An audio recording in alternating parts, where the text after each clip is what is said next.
Hello everyone, welcome back to another episode of Game of Thrones Winter's Coming. We are continuing our series with going through each commander, and this time around we have Chris.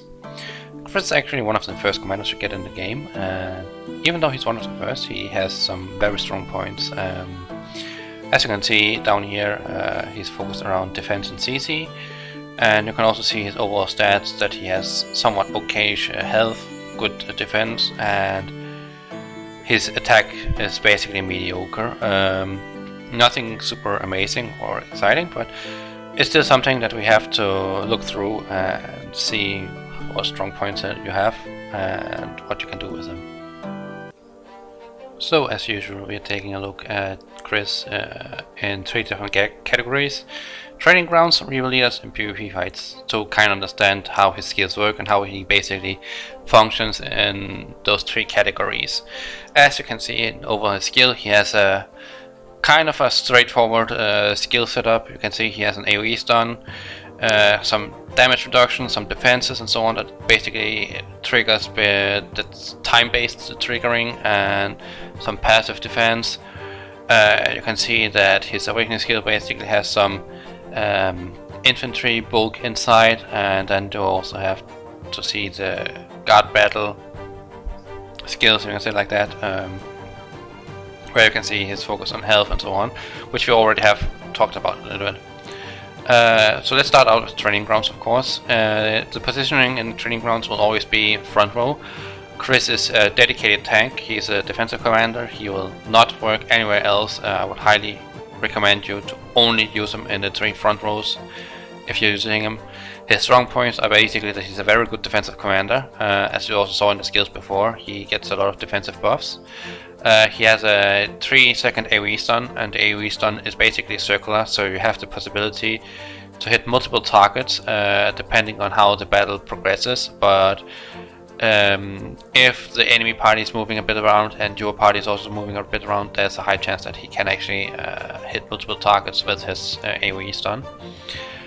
Strong against spear, of course, and okay against infantry. He's not the strongest defensive infantry commander, but he's decent enough and has some kind of niche picks that can be used, but he's much more focused on himself rather than some of the others that have some team buffs and so on. So keep that in mind when you're using him. He's basically just a dedicated solo tank. And then there's of course his the fact that he has a passive damage reduction for 5 seconds every 10 seconds. And the damage reduction comes in the form of a shield that basically blocks the damage, so that's always pretty nice to have, as long as there's not someone that breaks shields or basically has a shield counter on their side. So that's basically his strong points in the training grounds. Now we're going to take a look at Reaper Leaders. Reaper Leaders, there's basically only one place to be, and that's basically in the center front row, because that's just the position tanks have nowadays. And for me personally, I would probably say that he is an okay free-to-play tank regarding Reaper Leaders. If you don't have anything else, I would probably take him over something like who do we have as a tank? I mean, Sek is not free-to-play, but Sek is probably similar in terms of stats than he is, but he has more defensive capabilities compared to Sek. So there's like some arguments that you can be made about whether or not that he's better tank than Sek is and so on. But anyways, strong points for him is that he's a very defensive commander once again, like we mentioned just before. And then he has a passive increase to his defense, making one of the highest in game, especially when he has his passive time-based defense happening. Then I believe he has probably the highest defense stat in the game. Has both damage reduction and defense increase as combat passives, which we also saw. The only downside with him is the fact that his health is a little bit lower than other tanks. It's not terrible, but it's something to keep in mind, of course. Now, lastly, we have the PvP fights. You can see here his skills are focused around building construction, infantry, attack, and health. And his strong points, of course, is that he has focus on construction and infantry skills. So basically a dedicated infantry commander, highly recommended to use him as a free-to-play player, because infantry health can be very difficult, or general health options can be difficult to get as a free-to-play player. Awakening skill that increases infantry defense based on losses.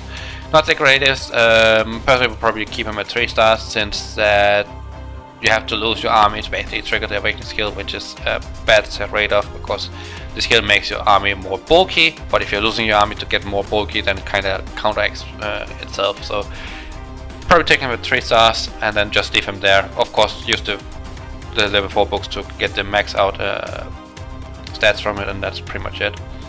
And then of course Awakening Boss for infantry, attack, health and defense, as well as construction speed. I believe it's plus 18 he gets for attack, health and defense for infantry. So decent stats, decent buffs, decent overall defensive commander, but that's pretty much his only strong point, that he has defenses, and other than that he's kind of wonky.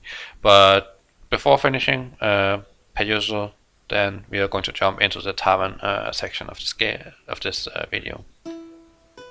Per usual, or as usual, we are finishing off the video with a look at the Tavern stats for Chris, and you can see that his aptitude is basically 3 and his command is 2 when not awakened, and when it's awakened you basically get 1 star extra to each of those stats. And command is not something that's super highly sought after, and that might change once T5 is available. Then I'm not sure if the Tavern will actually produce T5 for you, or will stay at T4.